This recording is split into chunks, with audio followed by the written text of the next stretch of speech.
A outra é em regime semiaberto. Como conseguir compatibilizar as duas? Ele não vai poder estar no aberto e no semiaberto ao mesmo tempo, não é? Bom, a lei de execução penal traz a solução. E qual é a solução proposta pela lei? Você deve somar as penas. Essa soma, ela também é chamada de unificação de penas. Você vai somando, e aí, a partir da pena total fixada, então, era uma pena de 3 anos em regime aberto e uma outra de 4 anos em regime semiaberto. Uma de 3 em aberto, uma de 4 em semiaberto. Como você faz? Soma as duas. Teremos 7 anos de cumprimento de pena. E aí, qual o regime dessa pena de 7 anos? Se 3 em regime aberto, 4 em semiaberto somou, esses 7 anos terão que ser cumpridos em regime semiaberto, pelo menos começar no semiaberto. Se ele tiver bom comportamento, ele vai progredir. Tem uma tabelinha no artigo 33 do Código Penal que fala disso. Ela diz que a pena até 4 anos pode ser no aberto, 4 a 8 no semiaberto, para cima de 8 fechado. Então o juiz, na soma das penas, ele soma, vê o quantum de pena, até 4 pode ser aberto, até 8 semiaberto, para cima de 8 tem que ser necessariamente fechado, e aí o juiz fixa um novo regime de cumprimento de pena. Ok, com isso terminamos o nosso segundo bloco, Pergunte ao Professor. Bloco no qual você também pode participar, enviando e-mails para provafinal@lfg.com.br.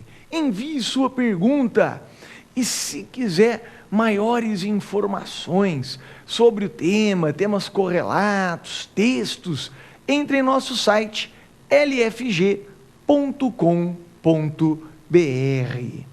Com isso, vamos ao nosso terceiro bloco, o X da questão. Nesse bloco, nós vamos responder, vamos comentar perguntas que já caíram em exames da ordem, em concursos públicos. Ok? Fico aguardando, senhores. Até lá!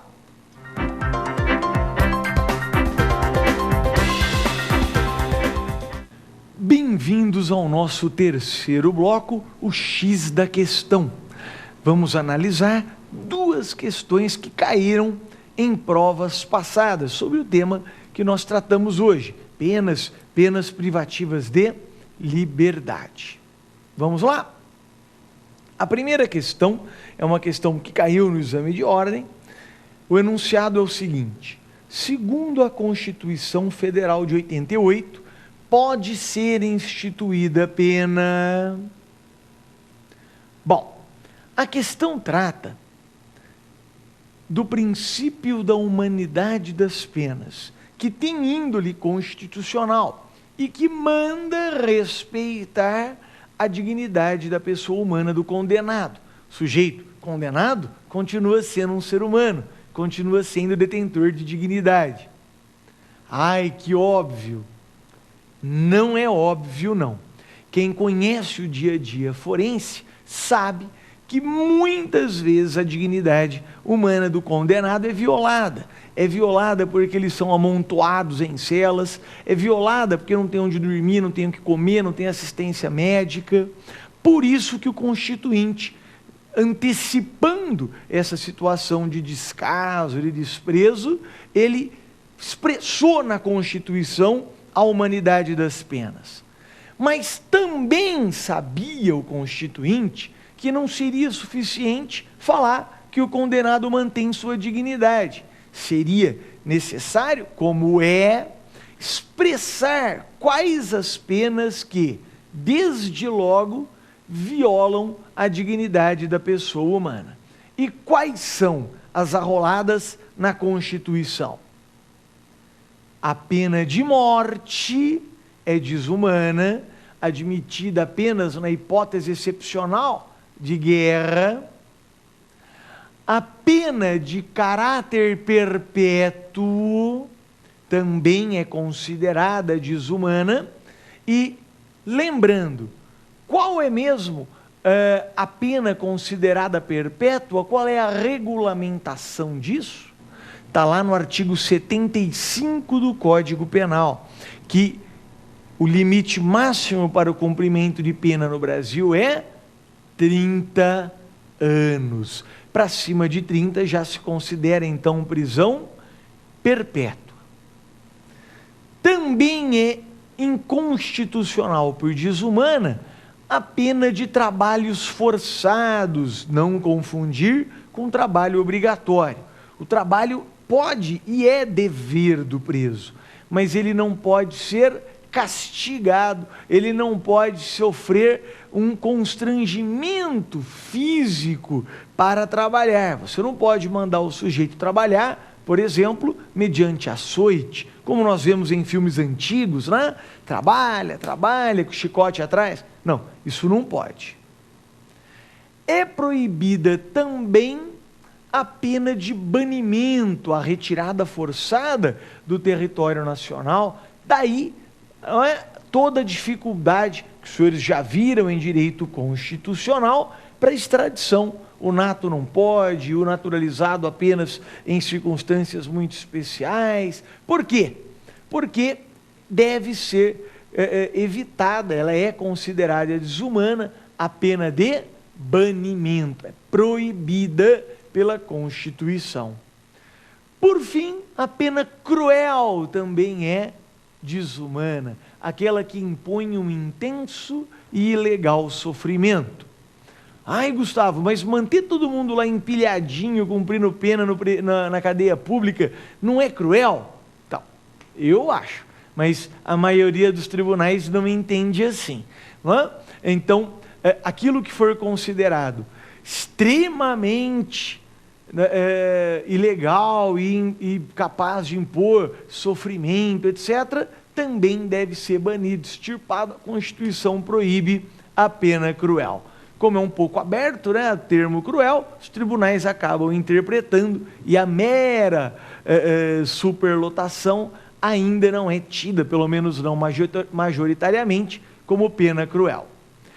Essas são as penas, então, proscritas, compreendidas como desumanas pela Constituição.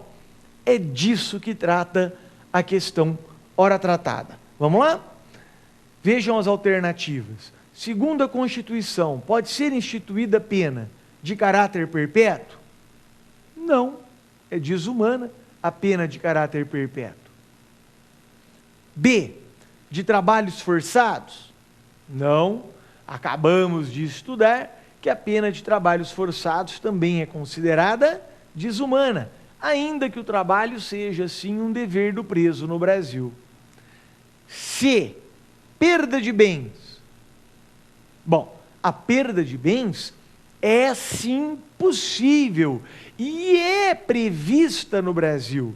É espécie de pena restritiva de direitos. D, banimento. Acabamos de ver que o banimento também é proscrito, considerado desumano. A alternativa certa, então, é C.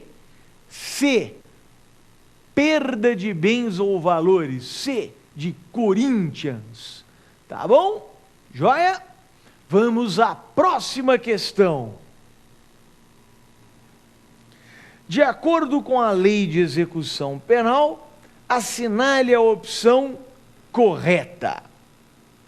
A, aquele que cumpre pena no regime semiaberto e preenche os requisitos objetivo e subjetivo para a progressão de regime, tem direito a progredir para o regime aberto, mesmo que esteja desempregado e sem qualquer proposta de trabalho.